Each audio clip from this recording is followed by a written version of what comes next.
بالکل، تو اس کا ملبہ سامنے نظر آتا ہے، مطلب اس کی ایک واضح حد ہوتی ہے۔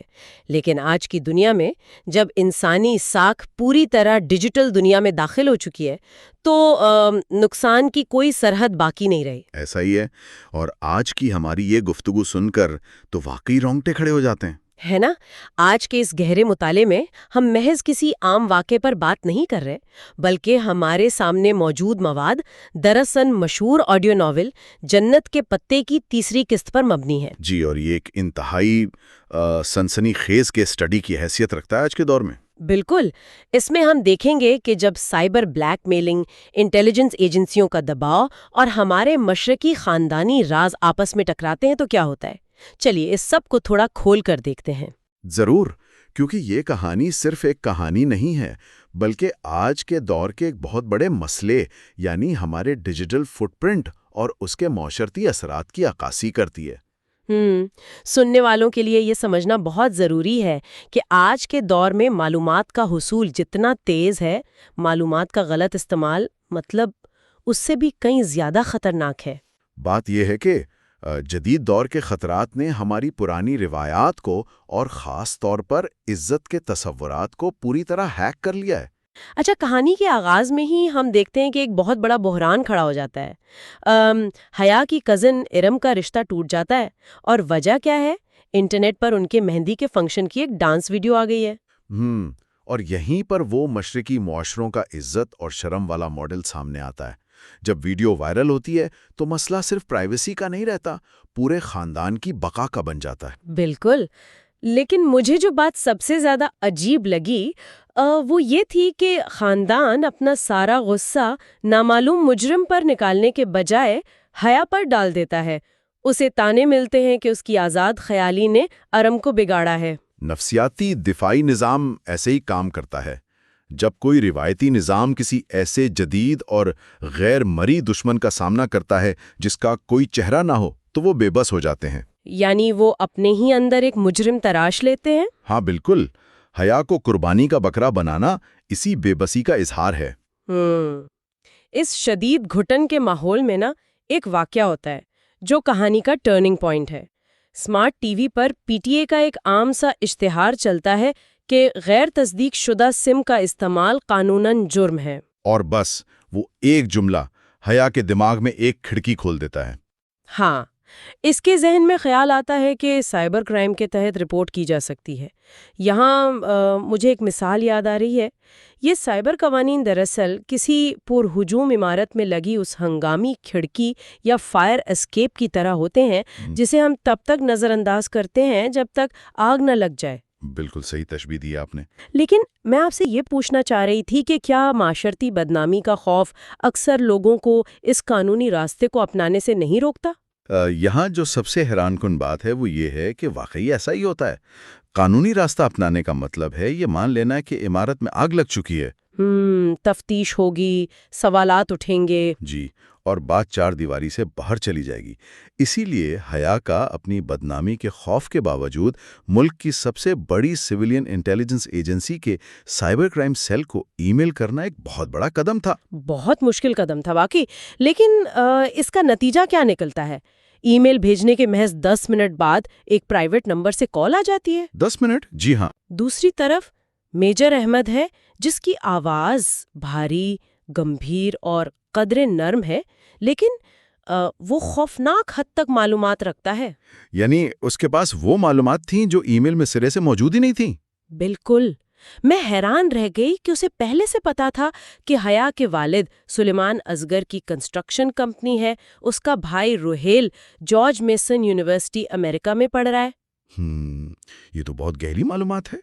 اور اتنا ہی نہیں، حیا کا اسلامک یونیورسٹی میں LLB شریعہ اینڈ لاء پڑھنا اور فروری میں ایکسچینج پروگرام کے تحت ترکی کی سبانجی یونیورسٹی جانا، یہ سب اسے معلوم تھا۔ یہیں سے تو اصل نفسیاتی کھیل شروع ہوتا ہے۔ لیکن دیکھیں، یہاں آ کر بات واقعی بہت دلچسپ ہو جاتی ہے۔ ایک طرف وہ مدد کر رہا ہے، لیکن دوسری طرف وہ اتنا کچھ جانتا ہے کہ یہ مدد سے زیادہ ایک سیکیورٹی تھریٹ محسوس ہوتا ہے۔ کیا یہ معلومات کا ضرورت سے زیادہ استعمال نہیں؟ اگر ہم اسے بڑی تصویر کے ساتھ جوڑ کر دیکھیں تو یہ انٹیلیجنس ایجنسیوں کے کام کرنے کے طریقے کی عین عکاسی ہے۔ وہ دکھانا چاہتے ہیں کہ وہ آپ سے ایک قدم آگے ہیں۔ تو یہ ایک طرح سے طاقت دکھانے کا طریقہ ہے؟ جی، انٹیلیجنس کی دنیا میں اسے ہمہ گیر نگرانی کہتے ہیں۔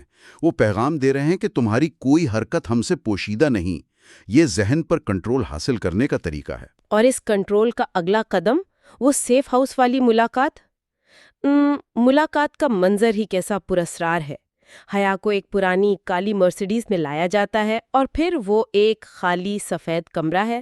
وہ سیٹ اپ حصی محرومی یا سینسری ڈپرائیویشن کے لیے ڈیزائن کیا گیا تھا تاکہ انسان الجھن کا شکار ہو جائے۔ بالکل، اور کمرے کے درمیان ایک دھندلا سا شیشہ ہے اور میز پر صرف ایک ٹیلی فون۔ شیشے کے اس پار جو شخص بیٹھا ہے نا، اس کا آدھا چہرہ جھلسا ہوا ہے، جیسے کالا کر دیا گیا ہو۔ اور شیشے کی وجہ سے حیا اسے صاف دیکھ نہیں سکتی، لیکن وہ اسے مکمل دیکھ سکتا ہے۔ یہ طاقت کے ایک طرفہ بہاؤ کی حتمی علامت ہے۔ اس بے بسی کے ماحول میں میجر احمد ایک کلک سے وہ ویڈیو ڈیلیٹ تو کر دیتا ہے، لیکن پھر عجیب شرائط اور سوالات شروع کر دیتا ہے۔ وہ اخلاقیات پر بحث شروع کر دیتا ہے نا۔ ہاں، وہ کہتا ہے کہ اگر رقص کرنا غلط نہیں تو ویڈیو کے لیک ہونے پر پریشانی کیوں؟ اور اس سے ایک بہت اہم سوال پیدا ہوتا ہے کہ کیا وہ صرف ایک افسر کی حیثیت سے قانون پر عمل کروا رہا ہے یا وہ ایک اخلاقی نجات دہندہ بننے کی کوشش کر رہا ہے؟ مجھے تو اس کی نیت پر تب زیادہ شک ہوا جب وہ اچانک حیا کو شادی کی پیشکش کر دیتا ہے اور اسی دوران وہ جنت کے پتے کا فلسفیانہ ذکر بھی کرتا ہے۔ ہاں، وہ طنزاً کہتا ہے کہ کیا کبھی کوئی جنت کے پتے توڑ کر لایا ہے؟ یہ دراصل اس بات کا اشارہ ہے کہ ڈیجیٹل دنیا نے جو سماجی فرہنگی پیدا کی ہے، اب اس کا پردہ صرف اسی کے پاس ہے۔ لیکن حیا غصے میں آ کر اسے بتاتی ہے کہ اس کا بچپن میں ترکی میں رہنے والے کزن جہان سکندر سے نکاح ہو چکا ہے۔ اور میجر احمد کا اس پر رد عمل بہت معنی خیز تھا۔ وہ حیا کے پھپھو کے خاندان یعنی جہان کے گھر والوں کے بارے میں کہتا ہے کہ انہوں نے ایک شرمناک کارنامہ انجام دیا تھا جس کی وجہ سے وہ کبھی پاکستان نہیں آئیں گے۔ اس کا مقصد کیا تھا ایسا کہنے کا؟ وہ دراصل حیا کے ذہن پر مکمل کنٹرول چاہتا ہے۔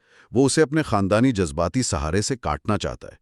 میجر احمد کا اس ملاقات کے بعد سرخ گلاب بھیجنا بھی اسی کنٹرول کی علامت ہے۔ بیرونی دباؤ تو ہے ہی، لیکن گھر آ کر حیا کو پتہ چلتا ہے کہ خاندانی دباؤ کی ایک اور دلدل اس کا انتظار کر رہی ہے۔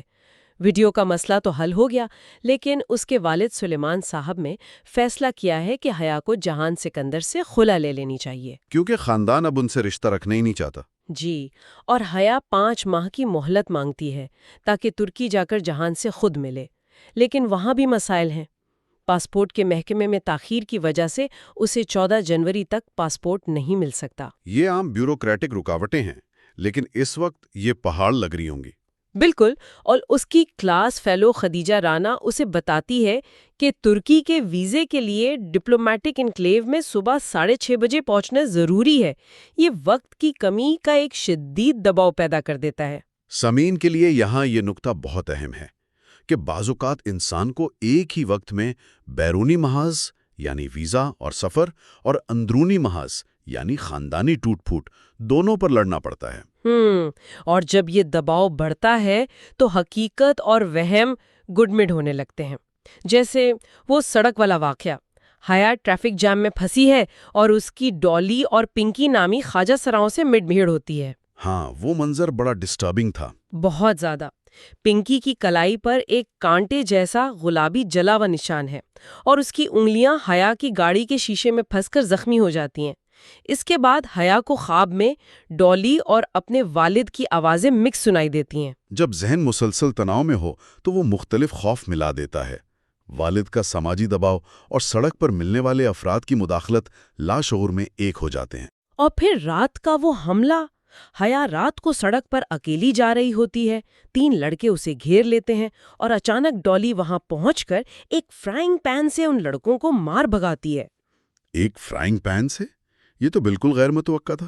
ہاں، اور ڈالی روتے ہوئے قسمیں کھاتی ہے کہ اسے کسی نے نہیں بھیجا، وہ حیا کی حفاظت اس لیے کرتی ہے کیونکہ وہ اس سے پیار کرتی ہے۔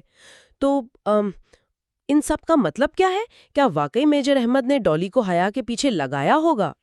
دیکھیں، ڈیجیٹل نگرانی کے بعد جسمانی دنیا میں جب کوئی محافظ یا جاسوس نظر آتا ہے نا، تو نفسیاتی طور پر انسان مزید تنہا اور خوف زدہ ہو جاتا ہے۔ ہر اتفاق ایک سازش لگنے لگتا ہے۔ بالکل، اور کلائمیکس تو اس سے بھی زیادہ سنسنی خیز ہے۔ حیا کے پاس میجر احمد کی کال آتی ہے اور وہ اسے ڈانٹتی ہے کہ اس نے ڈالی کو اس کے پیچھے کیوں لگایا۔ وہ اپنا سارا غصہ نکالتی ہے۔ جی، اور پھر ڈالی حیا کو یہ کہہ کر چلی جاتی ہے کہ وہ دعا کرے گی کہ حیا کو اس کا شوہر مل جائے، لیکن جب حیا واپس مڑ کر چلنے لگتی ہے تو اسے پیچھے سے ایک مرد کی انتہائی خوبصورت بھاری آواز سنائی دیتی ہے۔ کیا کہتی ہے وہ آواز؟ وہ آواز کہتی ہے، خدا کرے وہ تمہیں کبھی نہ ملے اور تم ادھر جا ہی نہ سکو۔ اف، یہ تو بہت ہی خوفناک ہے۔ اور سب سے بڑی بات، یہ آواز نہ ڈولی کی تھی، نہ میجر احمد کی تھی، اور نہ ہی جہان کی بے روح آواز تھی۔ حیا پلٹ کر دیکھتی ہے تو چبوترا بالکل خالی ہوتا ہے، کوئی بھی نہیں ہوتا وہاں۔ یہ کہانی صرف ایک سائبر کرائم کی نہیں رہی، یہ ایک ایسا بھول بھلیا یعنی میز بن چکی ہے جہاں ہر کردار ایک سے زیادہ چہرے رکھتا ہے۔ تو آج کے اس تفصیلی جائزے میں ہم نے دیکھا کہ کیسے ایک لیک ہونے والی ویڈیو انسان کو انٹیلیجنس ایجنسیوں کے ریڈار، خاندانی دباؤ کی دلدل اور سڑکوں پر موجود غیر متوقع محافظوں کے جال میں الجھا سکتی ہے۔ بالکل، ڈیجیٹل دنیا اور اصل دنیا کے خطرات آپس میں کیسے مل جاتے ہیں، یہ اس کی بہترین مثال ہے۔ جانے سے پہلے میں ایک ایسا خیال چھوڑنا چاہتی ہوں جس پر ہم نے براہ راست بات نہیں کی۔ یہ سب سننے کے بعد غور کیجیے گا، جب ہم شدید دباؤ، خوف اور ڈیجیٹل نگرانی کے سائے میں جی رہے ہوتے ہیں تو کیا یہ ممکن ہے کہ جو آوازیں، جو چہرے اور جو لوگ ہمیں بچاتے ہوئے نظر آ رہے ہیں وہ دراصل ہماری اپنے ہی نفسیاتی الجھنوں کا عکس ہوں؟ یہ بہت گہری بات ہے۔ یا پھر حقیقت میں کوئی ایسا ماسٹر مائنڈ ہے جو ایک ہی وقت میں محافظ اور شکاری دونوں کے روپ دھار سکتا ہے؟ یہ فیصلہ تو اب سننے والوں کو ہی کرنا ہے۔